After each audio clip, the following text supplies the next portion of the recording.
I have a tendency to be inspired by things that belong to me. Fortunate to have all kinds of beautiful handmade items in my home and in my family that have been passed down to me, and so I'm very frequently inspired by that heritage. For instance, the most recent collection that I did, Honor Roll, it's based on a box of handkerchiefs that I found that belonged to my great-grandmother. It's just beautiful handkerchiefs, like 50 or 60 different handkerchiefs in all different styles of printing, and I was inspired not just by the artwork that was on the handkerchiefs, but by the whole idea of who's this person that actually uses something so beautiful to blow their nose or wipe a tear. As I was going through these things with my sister, when we found them, we were talking about just my mother and my grandmother, and they were so good, you know, and I feel like the whole idea of being good is something that's kind of lost. So the collection Honor Roll is about the idea of being good. I am narrative based, so everything that I get inspired by, it slowly becomes a story that I want to retell in my own way. Everything I do is hand-drawn, and I try to keep the hand-drawn feel, but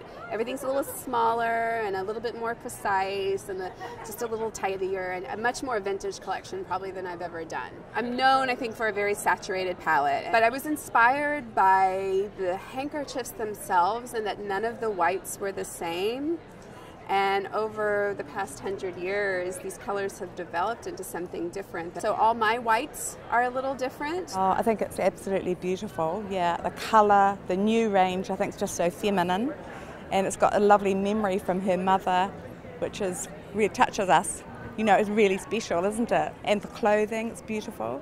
I always love what Anna Maria is doing. So I've designed one quilt pattern called Award Ceremony that plays right into the whole honor roll concept, and it basically looks like award ribbons that you might win for being good at anything. The award ceremony ribbon is really nothing more than a traditional Dresden plate with a very large center and then a simple ribbon that dangles behind. So the construction of the quilt is actually really straightforward and simple, and it makes this really cute, iconic sort of design in a block pattern. And so that's going to be a free pattern on my website and the Make It Coats website soon.